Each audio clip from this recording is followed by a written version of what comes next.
Hello, everybody. Hope you're all doing great. Depending on where you're from, I would like to wish you a very good morning, good afternoon, or good evening. I'm super excited that you could join me for this webinar today, and I look forward to being with you for the next 40 minutes or so. Great. So before we go ahead with this webinar, could you please confirm that you can hear me loud and clear and that my slides are also visible on your screen? Just use the chat option on your webinar panel and please send me these confirmations. A hi or good to go message on your chat box should be absolutely fine. If you can just hear me and you can also see my screen, please confirm this to me over chat. All right, just as I say that, I seem to have got a few confirmations. Thank you so much for that. Thank you so much. Thanks a lot. So to introduce myself, my name is Ram Vaidyanathan, and I'm a cybersecurity specialist in ManageEngine's IT security and SIM solutions team. One of my key roles is to interact with cybersecurity professionals and understand the latest tactics, techniques, and procedures that attackers are using to steal sensitive data from organizations. Based on feedback that people like you give, ManageEngine then works on our product requirements and product vision. As a company, we invest heavily in R&D and try our best to build product capabilities that our customers value. Anyways, the topic of my talk today is making cybersecurity effective with threat intelligence. Now, according to several security experts, threat intelligence is an extremely important capability to have in your defense arsenal. In fact, some people say that it is within the top 3 things that companies should do to protect themselves. And this is not really surprising if you think about it. Threat intelligence enables you to gain insights about the threats that are most likely to hurt your business.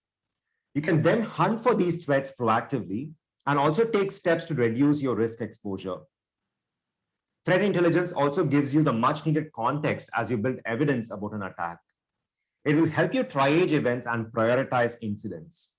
And at a strategic level, it's going to help you make better business decisions. In this webinar, I'll try and make a strong case for threat intelligence and why you should be doing it within your company. So that's my part of the deal. From your side, at the end of the webinar, write down just 2 things that you want to take away from this talk. It could be just about any 2 things. Please try and implement those 2 things in your company and let me know how it goes. Now, as you're listening to this talk, if you have any questions, please use the Q&A feature on your webinar panel. We'll have about 10 minutes set aside for Q&A at the end of the webinar. Now, apart from the Q&A option, you'll see that you also have a chat feature on your webinar panel. You can use the chat option to send your comments or feedback about any topic or anything that we discuss. You can also use it to talk to your fellow attendees. By the way, let me just tell you that this webinar is being recorded and all of you will receive a copy of the recording and the presentation slides within a week's time. Just give us some time to process the video and we'll email it to you. So with all of those logistics out of the way, it's time to start this webinar and let's start with the agenda. So here on this slide are the things that we'll be covering today. We'll first look at a real-life example of a company that did not implement any threat intelligence. What risks did it face, and how did an attacker take advantage of it? We'll then go over what threat intelligence is and the different types of threat intelligence. Once that is done, we can look at threat modeling and how this can guide us as we develop our threat intelligence capability. Using threat intelligence is great, but it will be better if it is used along with a framework like the MITRE-ATT&CK framework. So we'll see how to do that next. Then we'll discuss where we can obtain that data that is so crucial for our analysis. We'll then go over a small demo of threat intelligence capability in ManageEngine Log 360, which is a comprehensive SIM solution. So that is the overall plan for the day. So let's start things off with a true story. The name of the company has been changed due to confidentiality reasons, but the essence still remains the same. So just listen to this story right now. There is a company called Sporty Inc., which is in the business of manufacturing wheels, and it is based in the US. One fine day, within Sporty's network, there was a successful Windows logon from a remote IP, and we can call this Action 1. This activity was followed by a group policy modification, which is called Action 2. Then there is a start of a new process. And that is action 3 that you see here. And then this is quickly followed by several registry value modifications, which is action 4. And then the final activity happens. Several files are deleted, and that is action 5. Now, because Sporty Inc. did not have the right defense mechanisms, including threat intelligence in place, it was unable to detect this highly strange behavior that happened one after the other in its network. When Sporty starts analyzing what actually happened, it finds out that the remote IP address, we are talking about action 1, the remote IP address that initiated the logon is known to be malicious. Several organizations had fallen victim to this source IP address. Apart from this, Sporty also finds out that the process that was started, we are talking about action 3, the process that was started is indicative of a particular attack group that targets manufacturing companies based in North America. The files that were deleted, so now we are talking about action 5, the files that were deleted are further proof of the involvement of this particular attack group. If only Sporty Inc. had deployed an effective threat intelligence module, it could have hunted for this very threat that it fell victim to, and it could have proactively kept its data secure. The company would have already known about the kind of threats it faces and taken steps to tighten its security. This example right here, this is why threat intelligence is so critical in today's world of sophisticated attackers. It helps organizations detect threats based on knowledge that has been observed elsewhere in the world. And since it's constantly being updated to provide information on both existing and emerging threats, the intelligence is both real-time and actionable. So what we saw right now with this story I just told you is the reason you should be implementing threat intelligence at your companies. But what exactly is threat intelligence in the first place? Is it threat feeds that you get from an intel provider? No, definitely not. I mean, threat feeds is an important piece and it is certainly critical, but that's not the extent of threat intelligence. Threat intelligence is the analyzed information about the hostile intent, capability, and opportunity of an adversary. Your threat feeds will tell you about things that are malicious as already observed around the world, and you should be definitely getting the feeds into your analysis. But before you even do that, you should build the intelligence around the risks that your business is susceptible to, and the data that you have that your adversaries may want to get their hands on. So that's the starting point, not the threat feeds. So the main point that I would like to make here is threat intelligence is not just your threat feeds, but it's any analyzed information that enables you to defend yourself before an attack takes place. To understand threat intelligence better, let me introduce to you something called the pyramid of pain. Now, just take a look at this slide right here and take a look at this pyramid. Now, what I've done is I've divided the pyramid into 4 parts. At the very bottom of the pyramid, you have hash values, URLs, domains, and IPs. These are things that an attacker can use. Let's say that you have prior information or intelligence about these things. Now, how helpful is it going to be? Now, these things, they may be very, very useful, but they may be useful for a very short period of time. But remember, these are extremely easy for any attacker to change. While it's necessary that you collect intelligence about these things, they are not long-standing. An attacker can easily change their source IP address or the hash value in the malcode. To change the hash value, for example, an attacker only needs to add a space in the code, and they are done. Now, in the second stage of the pyramid, you have network artifacts like registry values, files targeted, and places in memory. These are things that are more difficult to change for an attacker. In the third stage of the pyramid, you have the tools that attackers use to take down organizations. Since attackers spend a lot of time selecting or developing these tools, it would be very difficult for them to change these things. Tools include the overall codes and the scripts that are used for an attack. So I've marked these as the exploit tools that you see here. And finally, in the fourth part of the pyramid, you have techniques of an attack. Here we are talking about the nitty-gritties of how an attacker moves laterally and propagates through a network. Now, these things, the techniques, would be very difficult for changing for any attacker. For example, an attacker might have decided to obtain credentials through the technique of password spraying, and might have invested heavily in this. To change this modus operandi might be challenging for the attacker. Now, if you want to do threat intelligence right, you should be able to get information about all the things in the pyramid that we just spoke about. You should get information about hash values, malicious IP addresses, malicious domains, and malicious URLs. You should also get information about network artifacts that attackers can target.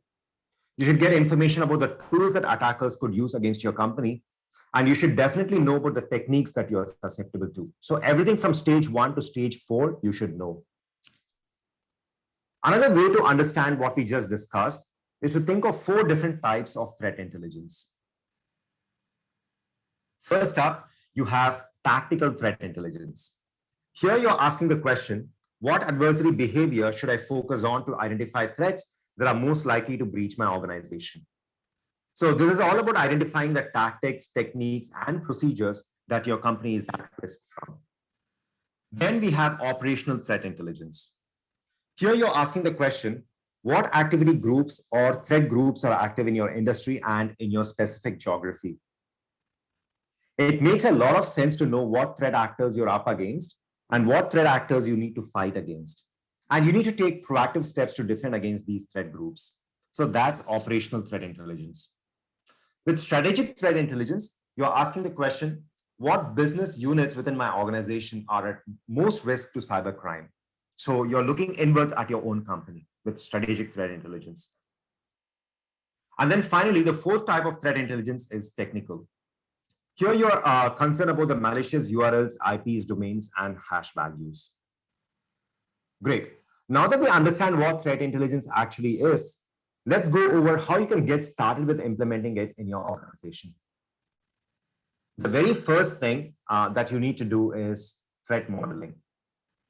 Threat modeling is the process by which potential threats such as structural vulnerabilities can be identified and mitigations can be prioritized. To perform threat modeling, you first have to identify all the business critical data assets that you have in your organization.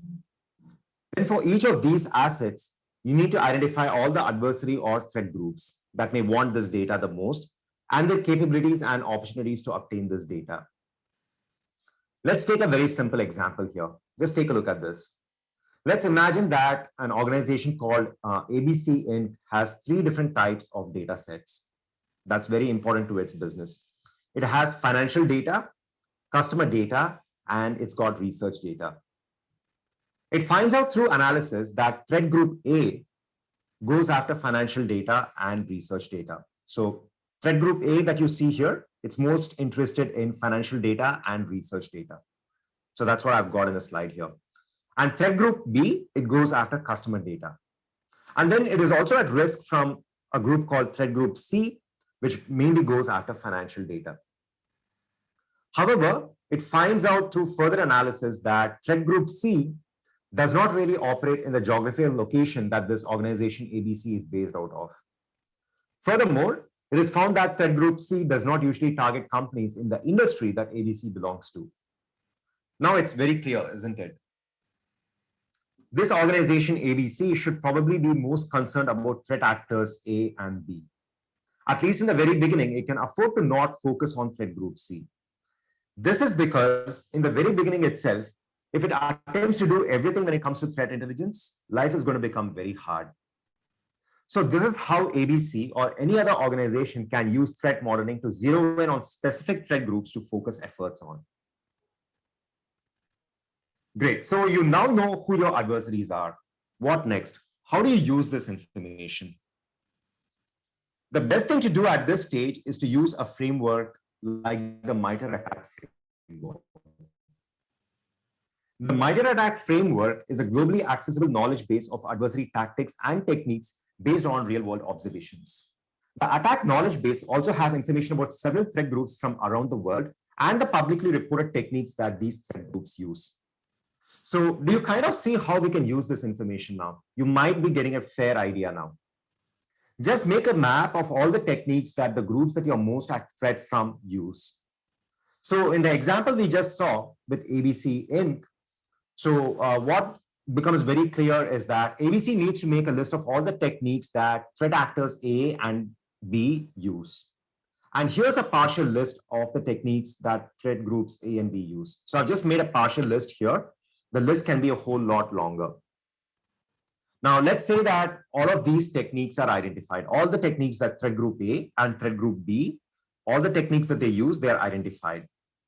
Once these techniques are identified, it is time to look at the overall prevalence of each of these techniques on their own. So to reiterate, we are first looking at all the techniques of attackers that the organization could fall victim to.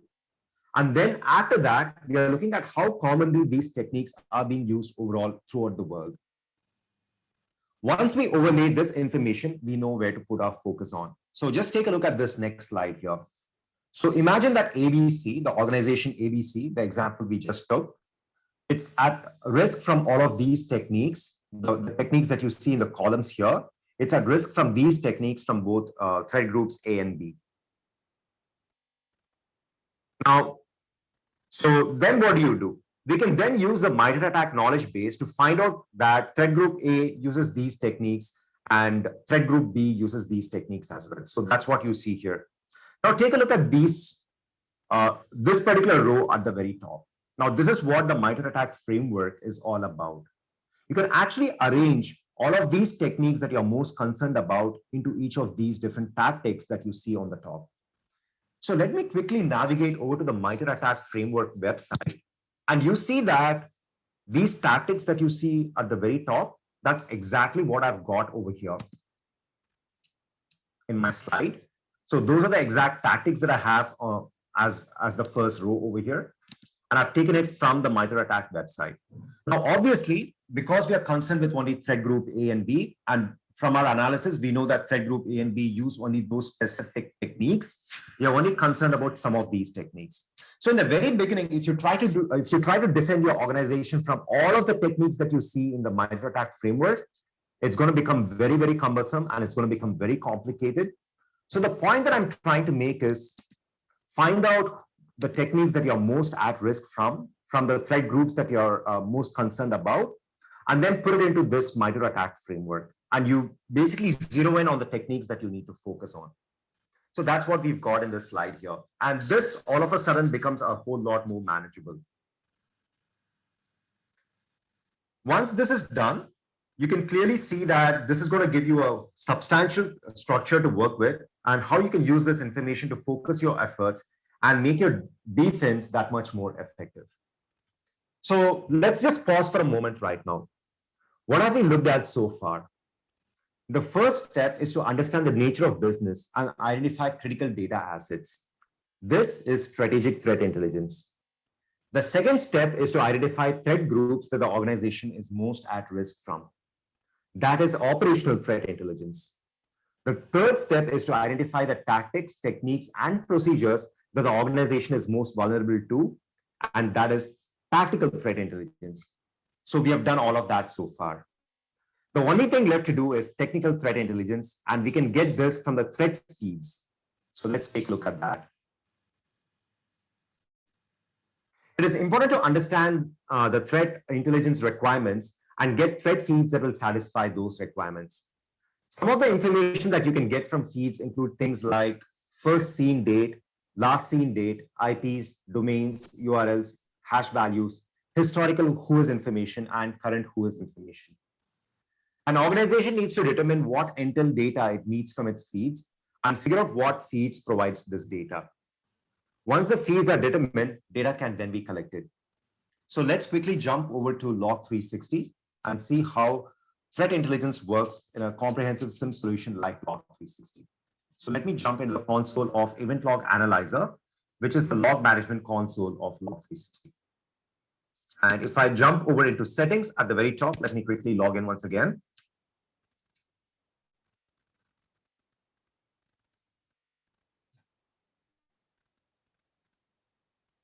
So if I go over to settings, and then here under configuration, I've got threat management.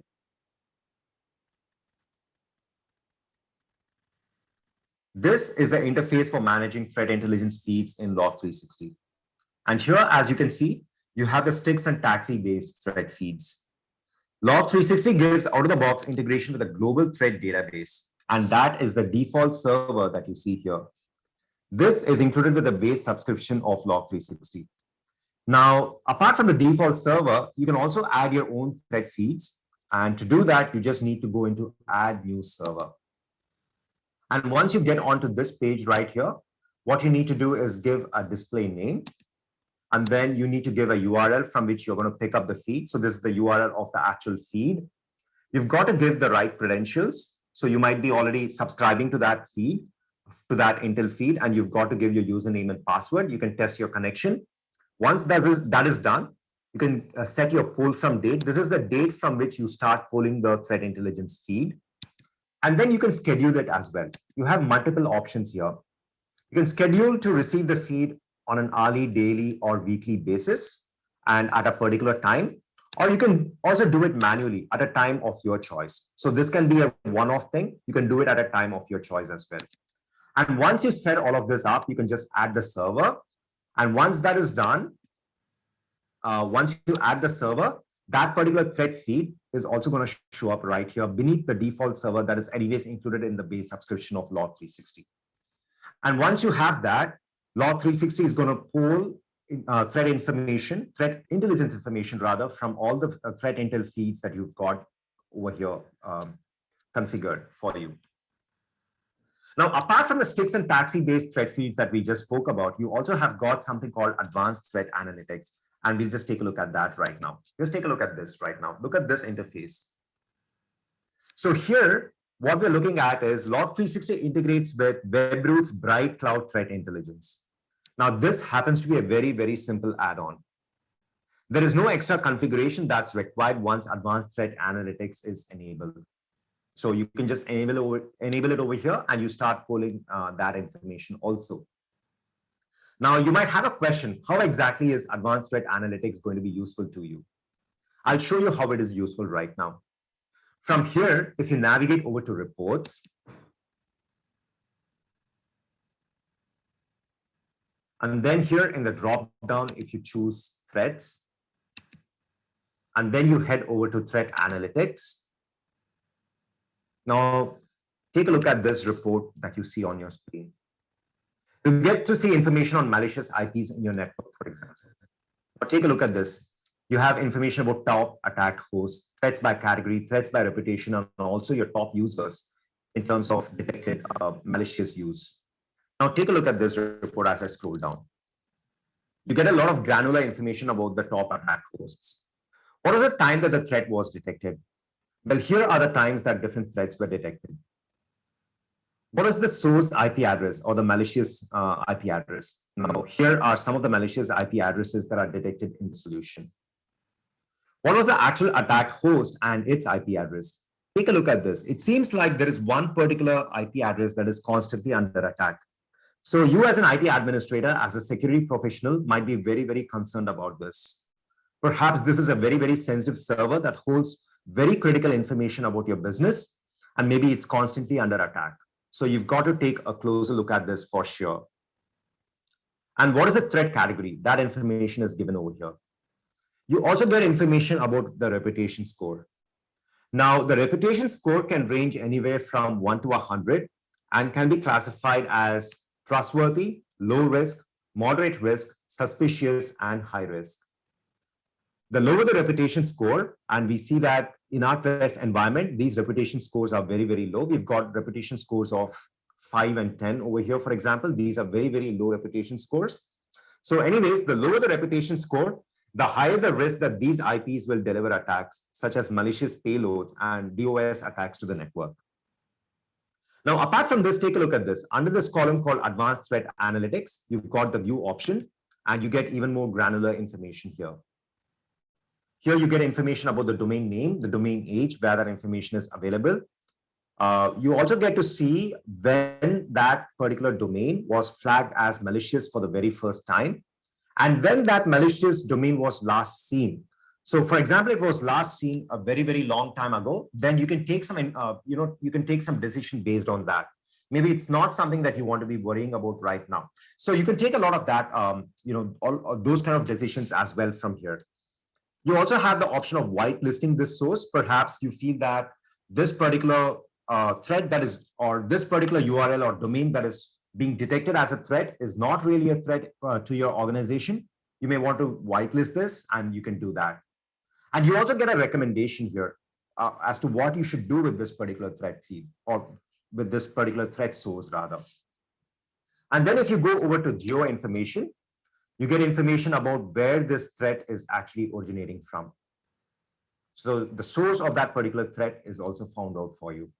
So all of this information can be obtained over here. So let me quickly close this. Now, the next capability that we want within a security function is advanced event correlation. Because if you really think about it, getting all the data to one place in a SIEM solution is good, and working with threat intelligence is good. But on top of all of this data, you need to perform advanced event correlation to detect both known and unknown types of attacks. This is the stage of ingesting the data. Because with all of this information that you see here, you're working with external threat feeds. With advanced event correlation, you get to work with your own internal intelligence as well. So let's take a look at how correlation works in Log360. Just go over to the correlation tab on the top. And here, let me just make the point that you need both predefined correlation rules which solve specific challenges and use cases. And you also need your own customized correlation rules, the ability to build your own customized correlation rules as well. With your predefined correlation rules, you can look for things like suspicious software installs, ransomware attacks, cryptojacking, worm activity, and so much more. Now, when working with correlation, you should be able to drill down to any point in the incident timeline to view exactly what took place, where it took place, who did an action, and at what time the action was done. So now let's take a look at how this works. So here on this page, you've got the different correlation analytics. So let's take an example. Let's go to brute force under user account threats. Now take a look at this report on the right-hand side. So here you've got information about the different times at which potential brute force attacks were discovered within your network, the device it was discovered on, the user that was associated with that particular brute force attack, the device type, and you've also got information about the event timeline. Now, if you go into the event timeline, you get to see the exact sequence of events that led to this particular sequence of events being detected as a possible brute force attack. So as you can see here, it all started at around this time where an account failed to log on to a device in the network. But it didn't stop right there. This particular action, action one, was quickly followed by multiple or several different actions in quick time. In fact, in just a few seconds, there were multiple failed logons. And then finally, after a few seconds, an account did successfully log on to a device in the network. So this is how correlation actually works.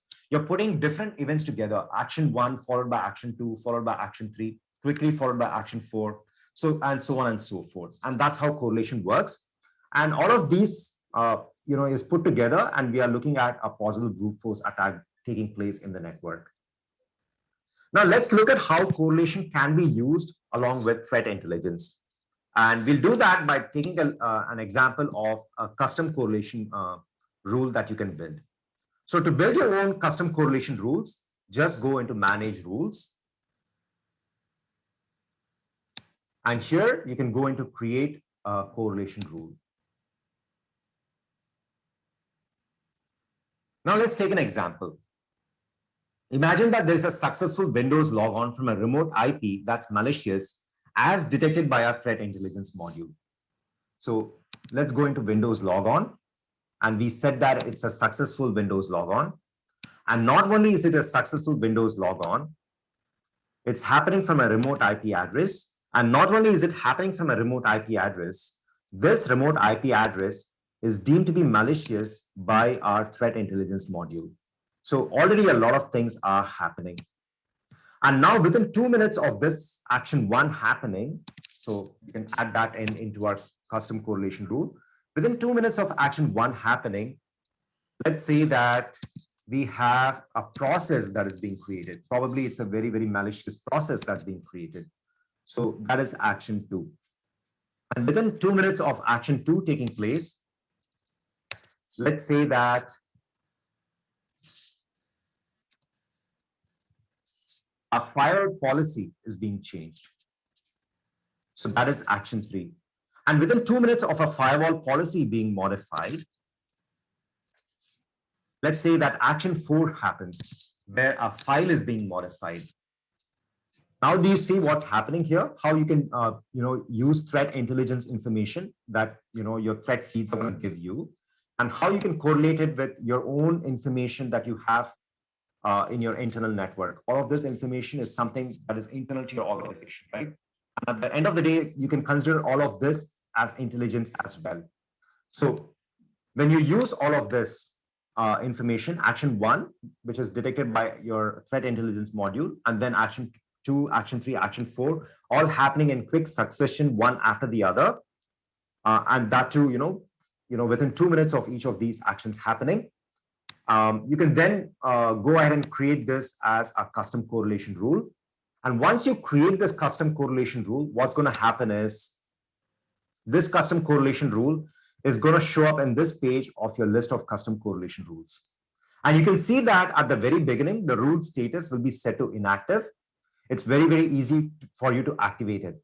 Once you activate it, what's going to happen is anytime the rule that we built has been breached, anytime those 4 actions happen one after the other, it's going to alert you once you check this off. You can, check this off right here. In case you check this off like you've done over here, this correlation rule is going to reach you as an alert in your alerts tab. And then what you can do from the alerts tab is you can build a workflow so that you can put certain things in motion as soon as you receive that alert. For example, you can create a workflow so that a process that's been created is killed right then and there, or a machine is shut down and taken off the network. So that is how you can use threat intelligence, correlation, alerting, and workflow all together in a SIEM solution like Log360. That is what the value is going to be. So that's how threat intelligence works in Log360. There is one more thing that I would like to show you here, and that is all about the MITRE ATT&CK. So we just spoke about the MITRE ATT&CK right now, and I have another instance of Event Log Analyzer running right here. And here in the drop down under reports, if you go to MITRE ATT&CK, you'll see different reports based on the MITRE ATT&CK. The different top level tactics of the MITRE ATT&CK are all given over here, all the way from initial access and execution down to exfiltration and impact. And you have different types of reports for each of these. So let's say that you're very, very interested as an organization because you've done a lot of threat intelligence and you find that there are certain things that you're very, very concerned about, certain techniques of attackers that you're very, very concerned about. Let's say that it is process injection that you're concerned about. So you can just go into this report. Unfortunately, I don't have any tactic, any live data to show you here. But you can go here and you can find out if there is any possible process injection that have taken place when it comes to privilege escalation within your network. And in case there is, you can look at that information in this report right here. And you can go one step further as well. You can get alerted about that in real time. So that is how you can use a SIEM solution like Log360 in tandem with your threat intelligence. So great. That's what I wanted to share with you in the webinar today. Now, I do have a couple of polls to run. These polls will be launched as questions on your screen right now. So if you can take a moment to answer these 2 questions that are going to be launched as polls on your screen right now, that'll be really, really great.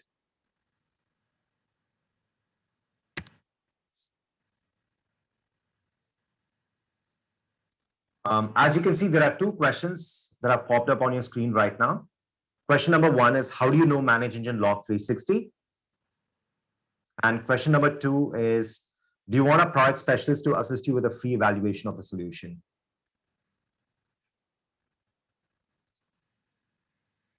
Obviously, in a short webinar like this one, which is very, very particular about threat intelligence, there is only so much that I can cover. But if there are specific use cases that you would want us to go over with you, please let us know and we'll be happy to assist you with that. And just as I say that, I see a lot of responses coming through. So we'll just give it another 10 to 15 more seconds.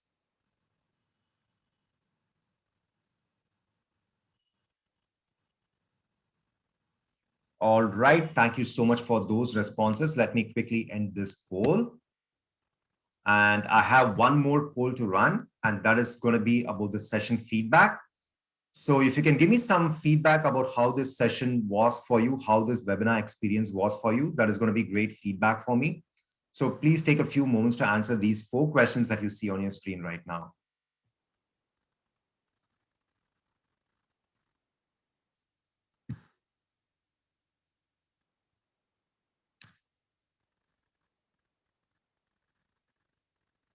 And just as you're answering that, let me take this moment to thank you all for being a part of this webinar today. I'll still be online for the next 10 minutes, taking all of your questions over chat. I see that a lot of people have already asked a lot of questions, and I'll be going through those questions one by one over chat. But please keep your questions coming. I'll still be online for the next 10 minutes. Until next time, please take care. Thank you so much.